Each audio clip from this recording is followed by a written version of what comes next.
Welcome to the Spirit-Led Business Podcast. My name is Jason Manning. Today we are continuing our series, 7 Behaviors That Keep You Broke, and we are on behavior number 5, which is poor money management. You know, it matters how you manage the money that you currently have, and I believe you're going to find out today that it matters more than you realize. So let's look into a parable. Let's look into a story in the Bible that perfectly illustrates this. It's Matthew chapter 25 and starting in verse 14, and this is in the Passion Translation. We know this as the parable of the talents. So starting in verse 14, it says, "Again, heaven's kingdom is like a wealthy man." Isn't that interesting? This says heaven's kingdom is like a wealthy man who went on a long journey and summoned all his trusted servants and assigned his financial management to them. Verse 15, before he left on his journey, he entrusted a bag of 5,000 gold coins to one of his servants, to another a bag of 2,000 gold coins, and to the third a bag of 1,000 gold coins, each according to his ability to manage. Oh my goodness. So this master here, right? This boss here must have saw something in his servants that he said, oh, this one has shown himself faithful to manage pretty well. So I will give him, what did it say? 5,000 gold coins. The next one, what did he get? 2,000 gold coins. The third one, what did he get? 1,000 gold coins. But he said it was according to their ability to manage, according to how he saw what they were currently managing. Verse 16, the one entrusted with 5,000 gold coins immediately went out and traded with the money, and he doubled his investment. Verse 17, in the same way, the one who was entrusted with 2,000 gold coins traded with the sum and likewise doubled his investment. These guys out there doubling their money, right? Verse 18, but the one who had been entrusted with 1,000 gold coins dug a hole, played it safe, right? He dug a hole in the ground and buried his master's money. My goodness. Verse 19, after much time had passed, the master returned to settle accounts with his servants. The moment of truth is here. The one who was entrusted with 5,000 gold coins came and brought the 10,000. Man, he must have been riding high. He came and brought 10,000, saying, see, I have doubled your money. What does the master think about that? Verse 21, commending his servant, the master replied, you have done well. Doubling your money, you have done well. Doubling your master's money, you have done well. And proven yourself to be my loyal and trustworthy servant. Because you have been a faithful steward to manage a small sum, now I will put you in charge of much, much more. My friend, if you want much, much more in your life, you got to manage well what you currently have. And it doesn't always mean playing it safe, right?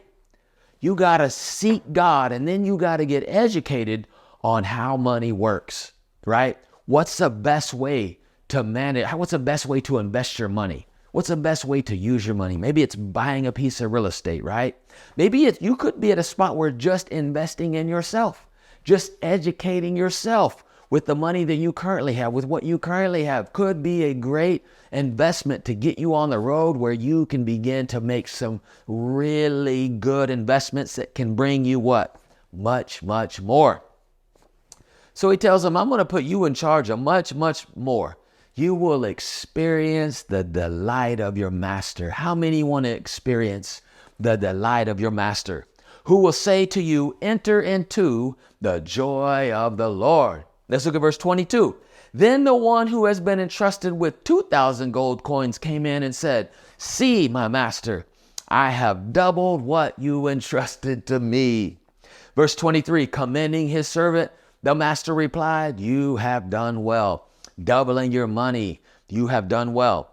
And proven yourself to be my loyal and trustworthy servant. Because you were faithful to manage a small sum, now I will put you in charge of much, much more. Somebody say much, much more. You will experience the delight of your master, who will say to you, enter into the joy of the Lord. My goodness, there's good things happen when you manage well what you currently have, right? Verse 24, then the one who had been, oh boy, here we go. Then the one who had been entrusted with 1,000 gold coins came to his master and said, look, sir, here comes the excuses, right? Here comes the blame game, right? Look, sir, I know that you are a hard man to please. Oh, he's passing the buck, right? He's putting the blame. He must have known I'm about to get a spanking here, right? So he's passing it back to his master. Look, sir, I know that you are a hard man to please. You're a shrewd and ruthless businessman who grows rich on the backs of others. Can you believe how he's talking to his master? Look at this. He said, I was afraid of you. I was operating in fear. I was afraid of you. So I went and hid your money. That's what people do who are afraid. They go hiding, right? They hide stuff. Hide thinking somebody's out to take their money. These others, they saw, right? The first two servants, they saw this as an opportunity for increase, right? They saw, my God, I got this amount of money. I can work this, right? I can put this money to work. I can trade with this and double my money. This guy, this last servant, he saw things altogether different. He's afraid, right? He thinks his master is evil. He went and hid the money. He tells him, I was afraid of you, so I went and hid your money and buried it in the ground. I think that's what they used to do back in the Great Depression. They'd go bury money, right? And I buried it in the ground. But here it is. Take it. It's yours, right? I'm done with this. Verse 26 says, but his master said to him, you are an untrustworthy and lazy servant. He's setting the record straight. This servant tried to blame the master, but the master's saying, no. I'll set the record straight. You're untrustworthy. You went and buried that money and did nothing to increase it, right? You might have been out fishing, out hanging out with your friends. You were doing nothing with what I put you in charge of, right? He said, you're an untrustworthy and lazy servant. If you knew I was a shrewd and ruthless businessman who always makes a profit, why didn't you deposit my money in the bank? Verse 27, then I would have received it all back with interest when I return. He said, at least I would have got a little increase. He wouldn't have got double, but at least he would have got something. He would have made some kind of profit.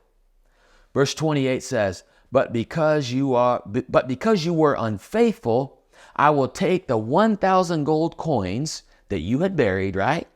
And give them to the one who has 10,000. You notice this ain't like Robin Hood here, right? We're not taking from the one who has and giving to the one who doesn't. He's taken from the one who doesn't have, right? Who only has a little. Taken from him and given it to the one who has much. He said, I will take those 1,000 gold coins and give them to the one who has 10,000. Verse 29, for the one who has will be given more until he overflows with abundance. My friend, there is a financial flow that you can tap into where things just keep increasing, keep growing, right? This guy who had 10,000 had no idea that 1,000 was about to be snatched from that third servant and given to him. But here he comes already. He's doubled his money, but here comes another unexpected $1,000 added to what he already has. He's over in the overflow. Look at this. For the one who has will be given more until he overflows with abundance. The key to stepping into abundance, one of the keys I would say, is to manage well what you currently have, right? To not just hold on so tightly, right? you have to take calculated risks. So many times I have people ask me, one of the top things that people ask me, how should I invest my money? Where should I put my money? Should I put it in crypto? Should I invest in the stock market, right? Should I invest in real estate? And I tell them, look, you need to go educate yourself and figure out what is best for you with the amount of money you have, right? And kind of what interests you. What are you excited about? And then if you don't want to take the time, if you're too busy, right? You don't have the time, it's understandable, to research, then go to some money management place, right? Trustworthy place, and allow them to manage your money. But don't do something foolish. But to me, one of the most foolish things that you can do, according to this story right here, is just sit on your money, right? With, what do we have? The way the inflation is going, if I had put $100, just say $1,000 in the bank 2 years ago, imagine the change we have seen over the years with the prices rising, right? That $100, the value of that $100 would have depreciated so much, it wasn't worth what it was before. So if you're just sitting on your money, you're actually losing money. You're not gaining money. And if your money's sitting in the bank, guess who's gaining money? Your money's not sitting idly by in a bank. They take a little bit of your money and keep it, but the majority of your money, guess what? They're investing it. They're putting it to work. They're making money off of your money while your money sits there and really in the bank doesn't do anything, right? The amount of interest that you make right now by your money sitting in the bank is pathetic, right? All right, so let's continue. He said, I just like reading this. I would take the 1,000 gold coins and give them to the one who has 10,000. For the one who has will be given more. Get in the has line.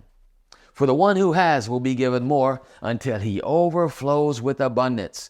And the one with hardly anything, even what little he has, will be taken from him. You want to get out of that I don't have hardly anything line, right? You want to get over in this has. I'm putting to work what I have, right? I'm not going to be like that wicked servant and just come up with excuses of why I'm struggling financially, why things are not working out. I'm going to blame, right? I can blame God. I can blame my boss. I can blame my parents. Oh my gosh. I used to blame my lack of education.